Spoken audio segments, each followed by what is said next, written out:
ഇപ്പോൾ വളരെ അപൂർവമായിട്ട് മലയാളത്തിൽ നമുക്ക് രസം തോന്നുന്ന സബ്ജക്ട്സ് വളരെ അപൂർവമായിട്ട് ആരെങ്കിലുമൊക്കെ വന്ന് പറയാറുള്ളൂ. അപ്പോൾ ട്രാഫിക് കഴിഞ്ഞിട്ട് പിന്നെ ഇൻട്രസ്റ്റിംഗ് ആയിട്ടുള്ളൊരു സബ്ജക്റ്റ് ഞാൻ കേട്ടത് ചാപ്പാകുരിശ് മാത്രമേ ഉള്ളൂ. അത് സമീർക്ക് വന്നിട്ട് എൻ്റെ അടുത്ത് ചെന്നൈയിൽ വെച്ചിട്ടാണ് പറയുന്നത്. അപ്പോൾ പ്ലോട്ട് പറഞ്ഞപ്പോൾ തന്നെ ഭയങ്കര രസമായിട്ട് തോന്നി. ഒരു മൊബൈൽ ഫോണ് മോഷണം പോകുന്നതും അതിനെ ചുറ്റിപ്പറ്റി രണ്ട് ക്യാരക്ടേഴ്സിൻ്റെ ഇടയിൽ നടക്കുന്ന കോൺഫ്ലിക്ട്സും ഒക്കെ ആയിട്ട് ഭയങ്കര രസകരമായിട്ട് തോന്നി എനിക്ക്. അപ്പോൾ ചെയ്യണമെന്നുണ്ടായിരുന്നു. പിന്നെ വേറൊരു കാര്യം എന്ന് പറയുന്നത്, ഞാൻ ചെയ്തുകൊണ്ടിരിക്കുന്ന സിനിമകളുണ്ടല്ലോ, ഫീൽ ഗുഡ് സിനിമയാണ് എൻ്റെ ഒരു ടേസ്റ്റിലുള്ള സിനിമ എന്ന് പറയുന്നത്. നേരെ ഓപ്പോസിറ്റ് ഡയറക്ഷനിൽ പോകുന്ന ആൾക്കാരാണ് ഇവരൊക്കെ ഹാർഡ് റിയാലിറ്റീസ് സിനിമയിൽ കൊണ്ടുവരണമെന്ന് വിചാരിക്കുന്ന ഫിലിം മേക്കേഴ്സൊക്കെയാണ്. അപ്പോൾ എന്താണെന്ന് വെച്ച് കഴിഞ്ഞാൽ നമ്മൾ നേരെ ഓപ്പോസിറ്റ് ആയിട്ടുള്ള ടേസ്റ്റിലുള്ള ആളുകളുടെ കൂടെ വർക്ക് ചെയ്യുമ്പോൾ നമുക്ക് ഒരുപാട് പഠിക്കാൻ പറ്റും. എനിക്ക് ചാപ്പാകുരിശിൽ നിന്ന് ഒരുപാട് കാര്യങ്ങൾ പഠിക്കാൻ പറ്റിയിട്ടുണ്ട്. ചാപ്പാകുരിശിൽ നിന്നും സമീർ താഹിറിൻ്റെ അടുത്തു നിന്നും ഒരുപാട് കാര്യങ്ങൾ പഠിക്കാൻ പറ്റിയിട്ടുണ്ട്. അപ്പോൾ അതും ഒരു ഭയങ്കര ഒരു ഗുണമായിരുന്നു.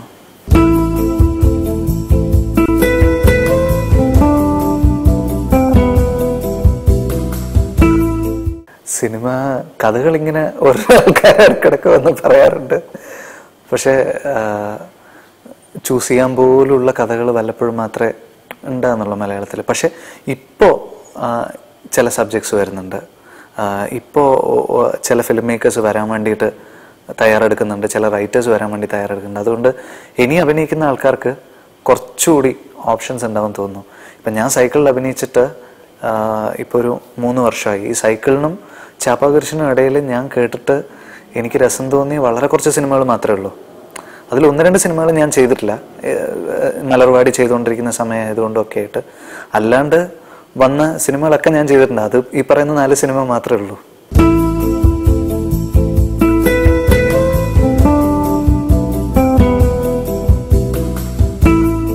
ഫസ്റ്റ് എൻ്റെ അടുത്ത് ഈ ടൈറ്റിൽ സമീർക്ക് പറഞ്ഞപ്പോൾ ഞാൻ പറഞ്ഞ, സമീർക്ക് ടൈറ്റിൽ ഇത് ഓക്കെ ആണോ എന്ന് ചോദിച്ചു ഞാൻ. അപ്പോൾ പുള്ളി സമീർക്കൊക്കെ അപ്പം തന്നെ വിനീത് ഇത് പെട്ടെന്ന് ആളുകൾക്ക് അട്രാക്ഷൻ തോന്നുന്ന ഒരു ടൈറ്റിലല്ല, പക്ഷെ നമ്മുടെ സിനിമയായിട്ട് ഏറ്റവും യോജിക്കുന്ന ഒരു ടൈറ്റിലായിരിക്കും ഇത്. ആ രീതിയിലാണ് ഞാനിത് പ്ലാൻ ചെയ്തത്. അപ്പോൾ ചാപ്പാകുരിശ് ആദ്യം കേൾക്കുന്ന ആൾക്കാർക്കൊക്കെ എന്താ ഇങ്ങനെ ഒരു ടൈറ്റിൽ എന്നുള്ളതാണ് ആദ്യം വരുന്ന ചോദ്യം. ഇതേ ചോദ്യം തന്നെയാണ് എനിക്കും ഉണ്ടായിരുന്നത്. പക്ഷേ ചാപ്പാകുരിശിൻ്റെ പ്രൊമോഷൻസ് വന്നു തുടങ്ങിയപ്പോഴാണ് ആൾക്കാർക്ക്, പിന്നെ മീനിങ് ഓഫ് ചാപ്പാകുരിശ് എന്നൊക്കെ പറഞ്ഞിട്ട് ആൾക്കാർ ഗൂഗിളിലൊക്കെ ടൈപ്പ് ചെയ്യാൻ തുടങ്ങി. ഗൂഗിളിൽ ജസ്റ്റ് അടിച്ചു നോക്കിയാൽ മതി. അപ്പോൾ ആളുകൾക്ക് അറിയാത്തൊരു സംഗതി ആയതുകൊണ്ട് ആ രീതിയിലൊരു ക്യൂരിയോസിറ്റി ഉണ്ടായിട്ടുണ്ട്. അപ്പോൾ സമീർക്ക് ഉദ്ദേശിച്ച സംഗതി ആ രീതിയിൽ വർക്കൗട്ട് ആയിട്ടുണ്ട്.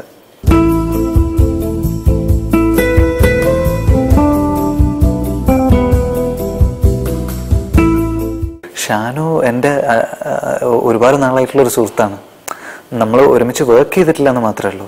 അതിപ്പോൾ ഷാനു എൻ്റെ അടുത്ത സുഹൃത്താണ്. എനിക്ക് ഭയങ്കര അടുപ്പമുള്ള ഒരാളാണ്. മമ്മൂട്ടി ഞങ്ങളുടെ മകനുണ്ടല്ലോ, ദുൽഖർ. ചാലുവായിട്ടും എനിക്ക് നല്ല ഒരു സ്നേഹമുണ്ട്. നമ്മൾ വല്ലപ്പോഴും മാത്രമേ കാണാറുള്ളൂ. അതുപോലെ തന്നെയാണ് ഷാനു ഞാനൊക്കെ മീറ്റ് ചെയ്യുന്നത് വല്ലപ്പോഴാണ്. പക്ഷെ നമ്മൾ തമ്മിലൊരു ഒരു സൗഹൃദം, സ്നേഹമുണ്ട്. അപ്പോൾ ഷാനുവിനെ 2005 തൊട്ടിട്ടാണ് എനിക്ക് നന്നായിട്ട് അറിയാവുന്നത്. ആ സമയം തൊട്ട് നമ്മൾ ഇടയ്ക്കിടയ്ക്ക് ഫോണിൽ സംസാരിക്കുകയും സിനിമയെ പറ്റി ഒരുപാട് ഡിസ്കസ് ചെയ്യുകയും കുറേ സിനിമകൾ കുറ്റം പറയുകയും ഇഷ്ടപ്പെട്ട സിനിമകളെ പറ്റി സംസാരിക്കുകയൊക്കെ ചെയ്തിട്ട് ഞങ്ങൾ ഫോണിലാണ് കൂടുതലും സംസാരം നടന്നിട്ടുള്ളത്. ഒരുമിച്ച് വർക്ക് ചെയ്യുന്നത് ചാപ്പയിലാണെന്ന് മാത്രം. അത് ഇത്രയും സമയമെടുത്തു എന്നുള്ളത് മാത്രമേ ഉള്ളൂ. ഷാനു നല്ല സുഹൃത്തായതുകൊണ്ട് വർക്ക് ചെയ്യാൻ ഭയങ്കര എളുപ്പമാണ്.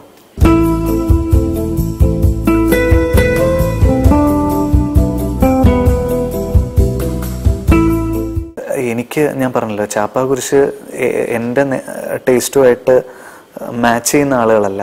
അവർ വേറൊരു രീതിയിലുള്ള സിനിമയും ഈ ഹാർഡ് ഹിറ്റിംഗ് ആയിട്ടുള്ള സിനിമകൾ കൺസീവ് ചെയ്യുന്ന ആൾക്കാരാണ്. അപ്പോൾ എനിക്ക് അതൊരു ഭയങ്കര പഠനമാണ്. ഇപ്പം ഞാൻ കണക്ക് ഇഷ്ടപ്പെടുന്ന ഒരാളാണെങ്കിൽ വേറൊരാൾ കെമിസ്ട്രി ഇഷ്ടപ്പെടുന്ന ആളാണെങ്കിൽ അയാളുമായിട്ട് കൂട്ടുകൂടുമ്പോൾ എനിക്ക് കെമിസ്ട്രി പഠിക്കാമല്ലോ. അതുപോലെയാണ് സമീർ താഹിറിൻ്റെ കൂടെ വർക്ക് ചെയ്തുകൊണ്ട് ഈ ലുക്ക് ഓഫ് ദ ഫിലിം എന്ന് പറയുന്ന ഒരു കാര്യം, പിന്നെ ഓരോ ഡിപ്പാർട്ട്മെൻറ്റിൽ അദ്ദേഹം എടുക്കുന്ന ഒരു ക്ലാരിറ്റി, അദ്ദേഹത്തിൻ്റെ ഡിസിഷൻസ്, പിന്നെ അഭിനയിപ്പിക്കുന്ന രീതി, പിന്നെ ഇത് ഷൂട്ടിന് തൊട്ട് മുമ്പ് ഒരു 6-7 ദിവസം ഞങ്ങളെല്ലാവരും കൂടി ഇരുന്നിട്ട് സ്ക്രിപ്റ്റ് വായനയും കാര്യമൊക്കെ ഉണ്ടായിരുന്നു. ആ സമയം തൊട്ട് ആക്ടേഴ്സ് എല്ലാവരും ഇരുന്നിട്ട് നമ്മളെല്ലാവരും നമ്മുടെ ഡയലോഗ്സ് വായിക്കും, നമ്മുടെ സീനുകൾ കേൾക്കും. അപ്പം നമുക്ക് കംഫർട്ടബിൾ അല്ലാത്ത, നമ്മൾ പറയുമ്പോൾ രസമായിട്ട് തോന്നാത്ത ഡയലോഗുകൾ ഉണ്ടെങ്കിൽ അപ്പം തന്നെ ഉണ്ണിച്ചേട്ടൻ അത് മാറ്റി എഴുതരും. ഉണ്ണിയാണ് സ്ക്രിപ്റ്റ് എഴുതിയത്. അങ്ങനെ ഒരു ഭയങ്കര ഒരു ഗിവ് ആൻഡ് ടേക്ക് ഉണ്ടായിരുന്നു എല്ലാവരും തമ്മിൽ.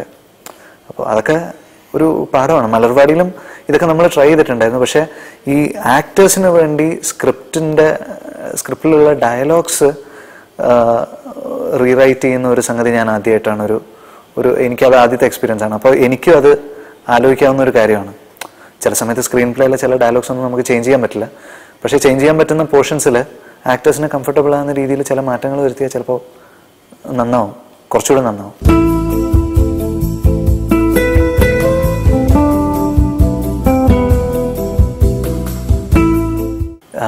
ഇതിൽ പ്രൊമോഷണൽ സോങ്സ് ചെയ്തിരിക്കുന്നത് ഫുൾ സ്ലോ മോഷൻ ആണ്.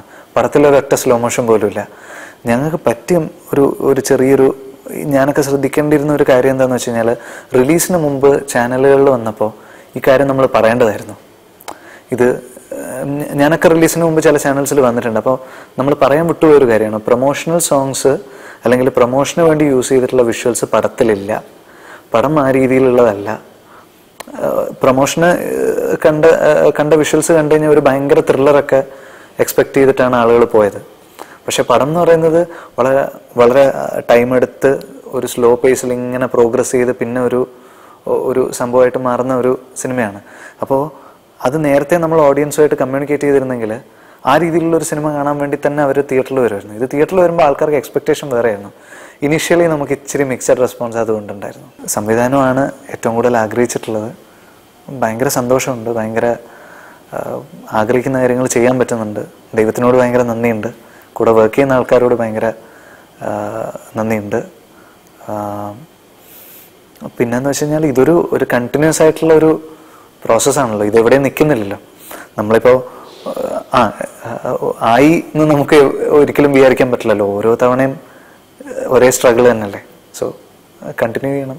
ഇപ്പോൾ പാട്ട് പാടാൻ തുടങ്ങിയപ്പോഴാണ് എനിക്കിതൊരു കരിയറായിട്ട് മുന്നോട്ട് കൊണ്ടുപോകാൻ പറ്റും എന്നുള്ളൊരു വിശ്വാസമൊക്കെ വന്ന് തുടങ്ങുന്നത്. എൻ്റെ ഹെൽപ്പിലെയൊക്കെ പോലെയുള്ള പാട്ടുകളൊക്കെ റിലീസായതിനു ശേഷമാണ്. റെക്കോർഡിങ്സ് കൂടുതൽ ചെയ്യാൻ തുടങ്ങിയ തൊട്ടാണ്. ഞാൻ കരളെ പാടുമ്പോഴോ അല്ലെങ്കിൽ ചാന്തുകൂട്ട് പാടുമ്പോഴോ ഒന്നും പ്ലേ ബാക്ക് സിംഗിങ് ആണ് ഇനി ചെയ്യാൻ പോകുന്നത് എന്നുള്ളൊരു കോൺഫിഡൻസ് പോലും എനിക്കില്ലായിരുന്നു. കാരണം ഞാനും വളരെ ലിമിറ്റഡ് ആയിട്ടുള്ള സിംഗറായിരുന്നു. എനിക്ക് പാടാൻ പറ്റുന്ന പാട്ടുകളും വളരെ കൺസ്ട്രെയിൻഡ് ആയിരുന്നു. ഇപ്പോൾ അന്ന് പാടാൻ പറ്റുന്നതിനേക്കാളും കുറച്ചുകൂടി ഭേദമായിട്ട് എനിക്ക് പാടാൻ പറ്റും തോന്നുന്നു, പ്രാക്ടീസ് ചെയ്താൽ, നന്നായിട്ട് പ്രാക്ടീസ് ചെയ്താൽ. പക്ഷേ അന്ന് എനിക്ക് ആ കോൺഫിഡൻസ് ഭയങ്കര കുറവായിരുന്നു. പക്ഷേ ഞാൻ പാട്ട് തുടങ്ങുന്നതിന് മുമ്പ് തന്നെ +1 +2 പഠിക്കുന്ന സമയം തൊട്ട് തന്നെ താല്പര്യം ഫിലിം മേക്കർ ആവണം എന്നുള്ളത് തന്നെയായിരുന്നു. പാട്ട് ആ സമയത്ത് ഒരു കരിയർ ആക്കാൻ പറ്റും എന്നുള്ളത് ആലോചിച്ചിട്ടുമില്ല. ആഗ്രഹം മനസ്സിൽ വന്നപ്പോഴൊക്കെ എന്നെ കൊണ്ട് അത് നടക്കില്ല എന്നുള്ളൊരു ചിന്ത വന്നിട്ട് അത് മാറിപ്പോവാറുണ്ട്. നമുക്ക് ഒരുപാട് ആഗ്രഹങ്ങൾ ഉണ്ടാവുമല്ലോ. പക്ഷെ ഫിലിം മേക്കിംഗ് തന്നെയായിരുന്നു ഒരു അൾട്ടിമേറ്റ്. ഞാൻ സത്യം പറഞ്ഞു കഴിഞ്ഞാൽ നമ്മൾ പാട്ടും കാര്യങ്ങളൊക്കെ ആയിട്ട് ഇങ്ങനെ സുഖമായി മുന്നോട്ട് പോയിക്കൊണ്ടിരിക്കുന്ന സമയത്ത് ആണ് ജെയിംസ് ചേട്ടൻ എൻ്റെ അടുത്ത് വന്നിട്ട്, ജെയിംസ് ആൽബർട്ട്, സൈക്കിളിൻ്റെ സ്ക്രിപ്റ്റ് റൈറ്റർ, അപ്പോൾ അദ്ദേഹം എൻ്റെ അടുത്ത് വന്നിട്ട് ഇതിൻ്റെ സബ്ജക്റ്റ് പറയുന്നത്, ഞാൻ ഈ സബ്ജക്റ്റിൽ വീണതാണ്. സൈക്കിളിൻ്റെ ഫസ്റ്റ് ഹാഫ് ആണെന്ന് എൻ്റെ അടുത്ത് വന്ന് പറയുന്നത്. എനിക്ക് ഭയങ്കര രസം തോന്നി. പടം ത്രില്ലറാണ്. ഒരു 2 ചെറുപ്പക്കാർ കൂടിയിട്ട് 2 കോടി രൂപ മോഷ്ടിക്കുന്നു, അതിൻ്റെ ഒരു കഥ പറയുന്നു. അപ്പോൾ എനിക്കത് ഭയങ്കര രസമായിട്ട് തോന്നി അദ്ദേഹം വന്ന് പറഞ്ഞപ്പോൾ. അപ്പോൾ ആ സബ്ജക്റ്റിനോട്, സിനിമയോട് നമുക്കൊരു ഇഷ്ടമുണ്ടല്ലോ. അപ്പോൾ ഈ സബ്ജക്റ്റിനോടൊരു ഇഷ്ടം തോന്നിയത് കൊണ്ടാണ് ഞാൻ അഭിനയിക്കാമെന്ന് തീരുമാനിക്കുന്നത്. പക്ഷേ ആദ്യത്തെ പടം എനിക്ക് ഒട്ടും കോൺഫിഡൻസും ഇല്ലായിരുന്നു. ഞാൻ ഭയങ്കര നെർവസും ആയിരുന്നു. ആദ്യത്തെ പടം അഭിനയിക്കുമ്പോൾ ചില സമയത്തൊക്കെ ഞാൻ തോന്നിയിട്ടുണ്ട്, ഇത് നാളെ എനിക്ക് അഭിനയിക്കാൻ പറ്റില്ല, ഞാൻ എങ്ങോട്ടെങ്കിലും ഓടിപ്പോവാന്നൊക്കെ വിചാരിച്ചിട്ടുണ്ട്. അത്രയ്ക്ക് കോൺഫിഡൻസ് കുറവായിരുന്നു ഫസ്റ്റ് പടം ചെയ്യുമ്പോൾ. പിന്നെ സ്ക്രിപ്റ്റ് നല്ലതായതുകൊണ്ടും ഡയറക്ടർ അത്യാവശ്യം നല്ല ആളായതുകൊണ്ടും ഒക്കെ നമ്മൾ രക്ഷപ്പെട്ടു എന്ന് മാത്രമേ ഉള്ളൂ. അച്ഛനൊന്നും പറയൂല. അച്ഛൻ എന്താണെന്ന് വെച്ച് കഴിഞ്ഞാൽ, നിനക്ക് ചെയ്യണം തോന്നുന്നുണ്ടെങ്കിൽ നീ ചെയ്തോ എന്നുള്ളത് മാത്രമേ പറയുള്ളൂ. അപ്പോൾ അത് ഏത് കാര്യത്തിലാണെങ്കിലും അത്രയേ ഉള്ളൂ. നമ്മുടെ ഡിസിഷന് വിടും. അപ്പോൾ അതുകൊണ്ട് എന്താണെന്ന് വെച്ച് കഴിഞ്ഞാൽ അച്ഛൻ്റെ ഭാഗത്തുനിന്ന് ഇന്നത് ചെയ്യണം ഇന്നത് ചെയ്യണ്ടെന്ന് എനിക്ക് ഒരിക്കലും കേൾക്കേണ്ടി വന്നിട്ടില്ല. നീ തന്നെ ആലോചിക്കുക, നീ തന്നെ ആലോചിച്ചിട്ടൊരു തീരുമാനം എടുക്കുക എന്നൊക്കെ ഇങ്ങനെ പറയും. അമ്മയ്ക്ക് പിന്നെ സിനിമയിൽ ഞാൻ എന്ത് ചെയ്യുന്നതിനോടും ഭയങ്കര ഇഷ്ടമാണ്. സിനിമയായിട്ട് ബന്ധപ്പെട്ടിട്ടുള്ള എന്ത് കാര്യം ഞാൻ ചെയ്യുന്നതും അമ്മയ്ക്ക് ഭയങ്കര താല്പര്യമാണ്. സ്ക്രിപ്റ്റിംഗ് സ്റ്റേജിലായിരുന്നു എനിക്ക് ഏറ്റവും കൂടുതൽ ഗൈഡൻസ് അച്ഛൻ്റെ അടുത്ത് നിന്ന് കിട്ടിയത്. ഞാനിങ്ങനെ ഓരോ ഡ്രാഫ്റ്റ് എഴുതി കഴിയുമ്പോൾ, നമ്മളിപ്പോൾ ഓരോ സബ്ജക്റ്റ് വർക്ക് ചെയ്യുമ്പോൾ സ്ക്രീൻ പ്ലേ എഴുതുന്ന സമയത്ത് എല്ലാവരും അവരുടെ സുഹൃത്തുക്കളുമായിട്ട് ഡിസ്കസ് ചെയ്യും. അവരുടെ കൂടെ വർക്ക് ചെയ്യുന്ന അസിസ്റ്റൻറ്റ് ഡയറക്ടേഴ്സ് ആണെങ്കിലും ടെക്നീഷ്യൻസ് ആണെങ്കിലും അവരുമായിട്ടൊക്കെ ഡിസ്കസ് ചെയ്യും. അങ്ങനെ ഡിസ്കസ് ചെയ്ത് അവർ നോട്ടീസ് ചെയ്യാത്ത കുറ്റങ്ങളൊക്കെ കണ്ടുപിടിച്ച് റീറൈറ്റ് ചെയ്ത് ഇങ്ങനെയൊക്കെയാണല്ലോ സിനിമയിൽ സ്ക്രീൻ പ്ലേ ഉണ്ടാകുന്നത്. എനിക്കുണ്ടായ ഒരു ബെനിഫിറ്റ് എന്താണെന്ന് വെച്ച് കഴിഞ്ഞാൽ എൻ്റെ വീട്ടിൽ തന്നെ ഒരാളുണ്ടായിരുന്നു. അപ്പോൾ എനിക്ക് എഴുതി കഴിഞ്ഞാൽ ഇതിൻ്റെ കുറ്റവും കുറവ് അറിയാൻ വേണ്ടിയിട്ട് അങ്ങോട്ട് ചെന്ന് വായിച്ചു കൊടുത്താൽ മതി. ഇൻസ്റ്റൻ്റായിട്ട് നമുക്ക് കേൾക്കേണ്ട എല്ലാ വിമർശനവും നമുക്ക് കേൾക്കാം. അപ്പോൾ അതൊരു ഭയങ്കര അഡ്വാൻറ്റേജ് ആയിരുന്നു. അഡ്വാൻറ്റേജ് എന്ന് വെച്ച് കഴിഞ്ഞാൽ ഭയങ്കര ബുദ്ധിമുട്ടുമായിരുന്നു. കാരണം എനിക്ക് അച്ഛനും കൂടി ഇഷ്ടപ്പെടുന്ന രീതിയിലുള്ള ഒരു സംഗതി, ആ ലെവലിലേക്കുള്ള ഒരു ഔട്ട്പുട്ട് ക്രിയേറ്റ് ചെയ്യുക എന്ന് പറയുന്നത് ഭയങ്കര സമയമെടുത്തിട്ട് തന്നെയാണ് ഞാനത് ചെയ്തത്. അപ്പോൾ 7 മാസം ഇതിനു വേണ്ടി ചിലവാക്കി അച്ഛനുമായിട്ടും ദിലീപേട്ടനുമായിട്ടും ഒക്കെ ഡിസ്കസ് ചെയ്ത് അതിനുശേഷം ഇങ്ങനെ എഴുതി തെളിഞ്ഞതാണ്. ഒരാൾ നേരത്തെ എൻ്റെ അടുത്ത് പറഞ്ഞിട്ടുണ്ടായിരുന്നു, പക്ഷേ ആ സമയത്ത് ഒരു സിനിമ ചെയ്യാനുള്ളൊരു സിറ്റുവേഷനിലായിരുന്നില്ല എൻ്റെ അടുത്ത് പറഞ്ഞ ഒരു പ്രൊഡ്യൂസർ. പിന്നെ അദ്ദേഹമായിട്ട് സംസാരിക്കുന്നതിനും ഞാനും മീറ്റ് ചെയ്ത് സംസാരിക്കുന്നതിന് മുമ്പാണ്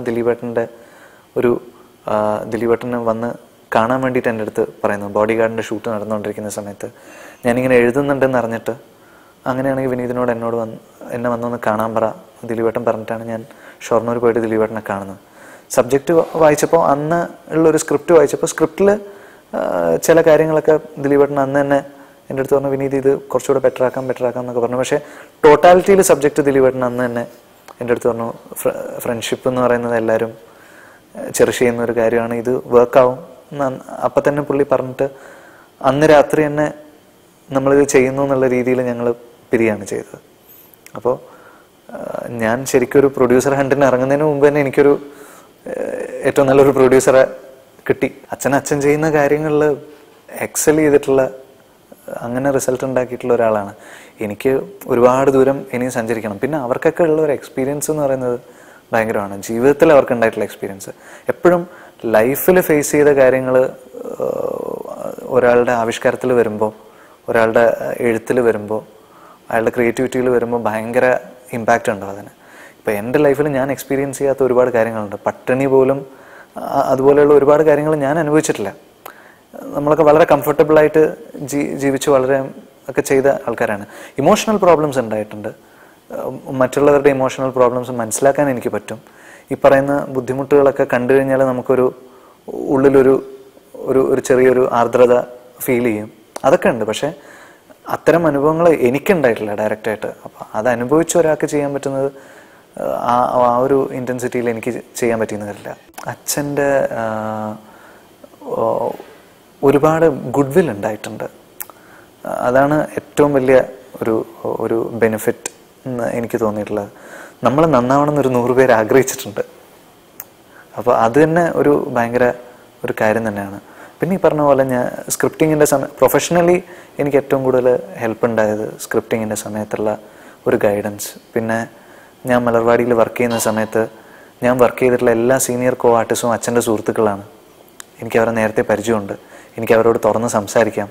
അപ്പോൾ പുതിയൊരു ഡയറക്ടർ വരുമ്പോൾ ഉണ്ടാകുന്ന ഒരു ഹിക്കപ്പ് ഉണ്ടായിരുന്നില്ല എനിക്ക് ഇവരുമായിട്ടൊക്കെ ഒരു നല്ലൊരു അണ്ടർസ്റ്റാൻഡിങ് ക്രിയേറ്റ് ചെയ്യാൻ പറ്റിയിട്ടുണ്ടായിരുന്നു. അത് ഇവരെയൊക്കെ നേരത്തെ അറിയാം. ഇവർ പലരും അച്ഛൻ്റെ സുഹൃത്തുക്കളാണ്. അങ്ങനെയുള്ള ഒരുപാട് അഡ്വാൻറ്റേജ് ഉണ്ടായിട്ടുണ്ട്. പിന്നെ നമ്മൾ നന്നാവണമെന്നൊരു 4 പേരല്ല, ഒരു 400 പേര് ആഗ്രഹിക്കുന്നുണ്ട്. അടുത്തെൻ്റെ എഴുത്ത് നടന്നുകൊണ്ടിരിക്കുന്നുണ്ട്. അത് അടുത്ത വർഷമേ ഉണ്ടാവുള്ളൂ, ഈ വർഷം ഉണ്ടാവില്ല. ഈ വർഷം ഒരു 2 പടം ചിലപ്പോൾ ഞാൻ അഭിനയിച്ചേക്കും. അതിൻ്റെയൊക്കെ സ്ക്രിപ്റ്റിംഗ് നടക്കുന്നേ ഉള്ളൂ. ആ ഫിനിഷായി കഴിഞ്ഞാൽ മാത്രമേ അതൊരു കമ്മിറ്റ്മെൻറ്റ് എന്നുള്ള ലെവലിലേക്ക് പോവുള്ളൂ. പക്ഷെ മിക്കവാറും ആ 2 സിനിമകൾ ഞാൻ അഭിനയിക്കാൻ സാധ്യതയുണ്ട്. എനിക്ക് എൻ്റെ ഒരു ഓൾ ടൈം ഫേവറേറ്റ് എന്ന് പറയുന്നത് ലാലങ്ങളും ശോഭന ചേച്ചിയും കൂടെയുള്ള വൈശാഖ സന്ധ്യ എന്ന് പറഞ്ഞ പാട്ട്, നാടോടിക്കാറ്റിലെ.